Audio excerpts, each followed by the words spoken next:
Assalamu alaikum wa rahmatullahi wa barakatuhu. Ya ayyuhan nas ittaqu rabbakum alladhi khalaqakum min nafsin wahida khalaqa minha zawjaha wa bassa minhuma rijalan kaseeran wa nisaa wattaqullaha alladhi tasaaluna bihi wal arham innallaha kana alaykum raqiba. Innal hamdalillah nahmaduhu wa nasta'inuhu may yahdihillahu fala mudilla وَمَن يُضْلِلْ فَلَا هَادِيَ لَهُ وَأَشْهَدُ أَن لَّا إِلَٰهَ إِلَّا اللَّهُ وَحْدَهُ لَا شَرِيكَ لَهُ وَأَشْهَدُ أَنَّ مُحَمَّدًا عَبْدُهُ وَرَسُولُهُ.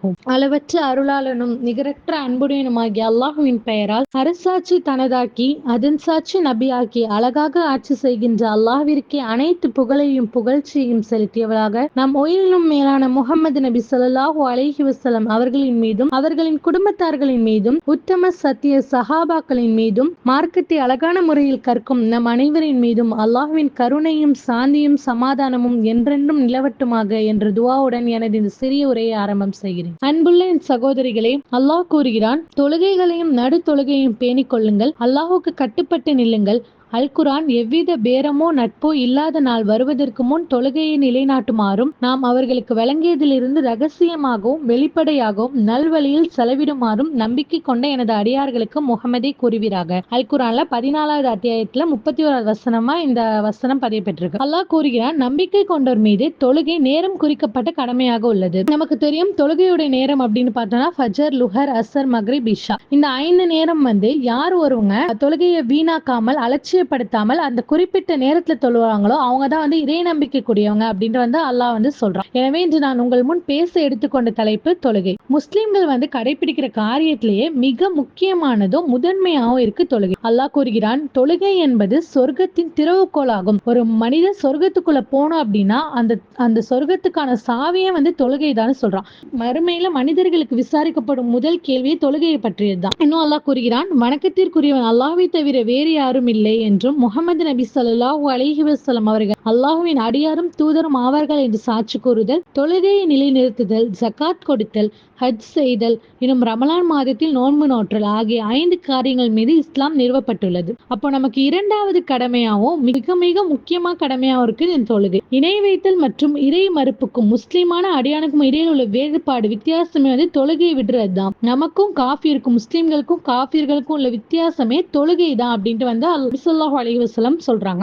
Jabir அலி அறிவிக்கிறாங்க, முஸ்லிம்ல 116வது ஹதீஸா பதியப்பட்டிருக்கு. மன் தரக்க ஸலாத்த முத்தஅம்மிதன் ஃபகத் கஃபர. யார் ஒருவர் வேண்டுமென்றே தொழுகையை விடுவாரோ அவர் காஃபிராகிவிட்டார். நமக்கும் அவர்களுக்கும் இறை மறுப்பாளர்களுக்கும் உள்ள ஒப்பந்தம் தொழுகையாகும். அதை அவர் விட்டவர் காஃபிராகிவிட்டார் என்று நபி ஸல்லல்லாஹு அலைஹி வஸல்லம் கூறினார்கள். அறிவிப்பவர் புரைதார் அலி, நூல் நசாய். அப்ப தொழுகையை விடுறதுனால எவ்வளவு பெரிய தண்டனைன்னு பாருங்க. அவங்க காஃபிராகி விட்டாங்களாம். இந்த அளவுக்கு தொழுகையோட முக்கியத்துவத்தை பற்றி நமக்கு சொல்றாங்க. இன்னும் தொழுகையால ஏற்படும் நன்மைகள், தொழுதா ஏற்படக்கூடிய நன்மைகள் பார்த்தோம்னா, முஹம்மதே வேதத்திலிருந்து உமக்கு அறிவிக்கப்படுவதை கூறுவீராக, தொழுகையை நிலைநாட்டுவீராக, தொழுகை வெட்கக்கேடான காரியங்களை விட்டும் தீமையை விட்டும் தடுக்கும், அல்லாஹ்வை நினைப்பதே மிக பெரியது, நீங்கள் செய்பவற்றை அவன் அறிவான். அல் குர்ஆன்ல 29வது அத்தியாயமா 45வது வசனமா இருக்கு. அப்போ தொழுகையை நம்ம பாதுகாக்கக்கூடிய கவசமா நமக்கு இருக்கு. தீமையிலேருந்தும் மானக்கேடான விஷயம் நம்ம செய்யறதுல பாதுகாக்கக்கூடிய கவசமா நமக்கு தொழுகை இருக்கு. இன்னும் நபி ஸல்லல்லாஹு அலைஹி வஸல்லம் சஹாபாக்களை பார்த்து கேட்கிறாங்க, உங்களுக்கு அருகே 6 ஒன்று ஓடிக்கொண்டே இருக்கு, அதுல 5 வேளை நீங்க குளிச்சிங்க அப்படின்னா நீங்க உங்க மேனியில ஏதாவது அழுக்கு இருக்குமா அப்படின்னு கேட்கிறாங்க. அதுக்கு நபி தோழர்கள் சஹாபாக்கள் சொல்றாங்க, இல்ல எந்த அழுக்கும் இருக்காது அப்படின்னு சொல்றாங்க. அது போலதான் தொழுகை சிறு பாவங்கள் எல்லாத்தையுமே அகற்றும் அப்படின்ட்டு நபி ஸல்லல்லாஹு அலைஹி வஸல்லம் தொழுகையை அதோட ஒப்பிடுறாங்க. அபூ ஹுரைரா அலி அறிவிக்கிறாங்க, புகாரில 528வது ஹதீஸா பதியப்பட்டிருக்கு. ஒருவர் 5 வேளை தொழுகை தொழுகிறாங்க அப்படின்னா அவருக்கு அந்த தொழுகை ஒரு ஜும்மாவிலிருந்து மறு ஜும்மா வரைக்கும் ஏற்படக்கூடிய பாவங்களுக்கு பரிகாரமா இருக்குமா. இது பெரும் பாவங்களை தவிர என்று நபி ஸல்லல்லாஹு அலைஹி வஸல்லம் கூறினார்கள். அறிவிப்பவர் அபூ ஹுரைரா அலி, முஸ்லிம்ல 394வது ஹதீஸா பதியப்பட்டிருக்கு. இந்த மாதிரி தொழுகையை சரியான முறையில தொழுகிறதும் நிறைய நன்மைகளை அல்லாஹ் சொல்றான். தொழாததால் ஏற்படும் தீங்குகள், ஒருத்தங்க கடமையான தொழுகையை விடுறாங்க அப்படின்னா அவங்களுக்கு அதுவே நரகத்துக்கு கொண்டு செல்லக்கூடிய காரியத்துக்கு போதுமானதா இருக்கும்னு சொல்றாங்க. சொர்க்கத்துல உள்ளவங்க நரகத்துல உள்ளவங்களை பார்த்து கேட்பாங்க, உங்களை நரகத்தில் சேர்த்தது எதுன்னு கேட்பாங்க.